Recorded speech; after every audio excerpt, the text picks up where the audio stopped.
to these corporations, these banks. They're supposed to loan money so people can create businesses, so they can create jobs, and they're not doing that. They're sending the money overseas. They're taking overseas vacations. They're actually investing in factories overseas. They're investing in all these things that are the antithesis of what we thought we were going to get under the new Barack Obama administration. So you got to really talk about it, man. If you don't talk about it, nobody's going to know anything about it. And then Barack Obama can't say, hey, wait a minute, man, they're talking about it, man. I can't do it like that. I got to stick to the campaign promises. Yeah, people got to start yelling and screaming and talking. That's what has to be done. That's what a good citizen does. A good citizen speaks up. They say what's on their mind. They say, hey, listen, I didn't vote for that. I wanted this. I wanted these items here. Item 1, 2, 3, 4, and 5, and 6. Not this garbage you're bringing in here. The health bill now is like thousands of pages long. Who's going to read that, man? Who's going to interpret that? They slip garbage in there. Got to have people interpreting what's being said. And the president is a lawyer. He's a lawyer, so he knows what it is. He can actually read and interpret legalese, legal language. He knows legal language. He's a constitutional lawyer and a professor, so he does know. And his wife is a lawyer, so they know. So a lot of people ask, so why are they turning on Barack Obama? Because he's turning on us, man. You gotta keep these guys honest, man. And Barack Obama's a nice guy. He's good looking. He's a beautiful family. He's under pressure, man. He's under pressure to do the wrong thing. We gotta apply pressure for him to do the right thing. That's why you can't sit back, man, and hope things work out. You can't do it.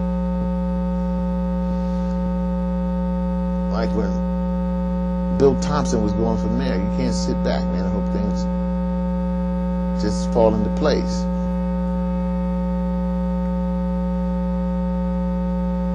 I mean, Bill Thompson's not Barack Obama. Everybody wants Bill Thompson to be Barack Obama. That's not who Bill Thompson is. Bill Thompson is a boring accountant. And you have to accept him as that. He's boring. He's not exciting. He don't make great speeches. He can't do it. Well, he doesn't do it. He probably could if he worked at it, but he doesn't do that. He's a number cruncher. And I thought, man, people would say, hey, listen, I don't want Bloomberg. Bloomberg got people under hypnosis, man. Bloomberg is like, look into my eyes. I am the mayor. Look into my eyes. I was like, what the? I couldn't believe it, man. I had to shake my head like, how in the hell did you do that?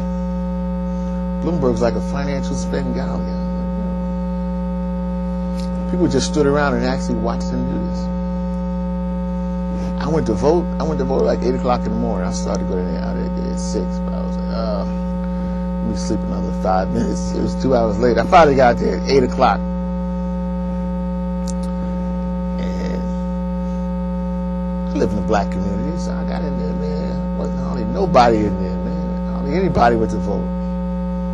I was in and out quick. I ain't got to stand on line, none of that. Like when Barack Obama was president, there's lines around the block.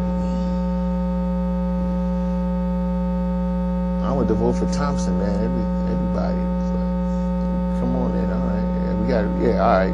Right in, come in. No crowd at all. Then that's when I knew, oh my God, Bloomberg pulled this thing out, man. But they're not coming out to vote. And I didn't say, I should have said something on my show, Big Talk. I didn't say anything. I felt so guilty after that. I really felt bad. Anyway, but they said the third term is like the worst term of any mayor. Third term is supposed to be a bad luck term. I don't believe in bad luck, though. I believe you make your own luck. Anyway, Michael Bloomberg, he can buy some good luck. As much money as he has. He got more money than almost God. Stock market, Mike Bloomberg. How'd he do that? Anyway, man. I'm ranting and raving.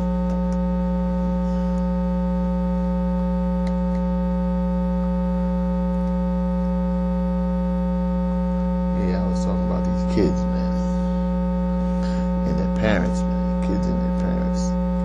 You gotta relate to your kids, man. I don't know why people don't want to relate to their kids, especially these guys, man. They make these children, man. They don't understand. You got to raise your kids. They leave it to the woman to raise them, and the woman leaves it to the man to have a relationship with the kid. Nobody knows anything. How we get in this position where nobody knows anything? See, we got to socialize our own selves, man. We go to all these crazy schools in the community. And it's obvious, man, they don't teach us anything. These schools we go to, public school, $5.95, and all these other crazy places. These schools are a disaster. I know all you educators out there, you're trying as best as you can, but if you're not writing the curriculum, we're really just cultural slaves, man. We got to write our own curriculums. There used to be a school in my block called a modern school. Started by this black lady. I forgot her name, but it was in 1928. She started in the Depression. And it was a very good school. A lot of people went on to be movie stars, not movie stars, but television stars. A lot of bigwigs would bring their kids there in my block. And now I found out that the school is not even there anymore. They moved off the block. They had to sell their building. Then they moved up to Riverside Terrace. And they just closed the school down, man. That's a real shame. We need independent education in the community. Anyway, I'm getting some calls here. Let me take some of these calls. Call me back, man. I didn't see your call. I was going on and on.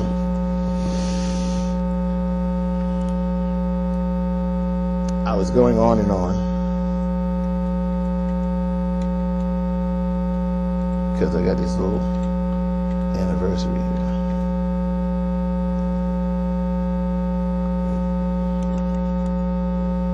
Yeah, but education, man, is so important, man. We gotta have independent education. If you don't have that, you don't have your own culture. You don't have anything. I'm thinking about playing some items here in a few minutes that I have left.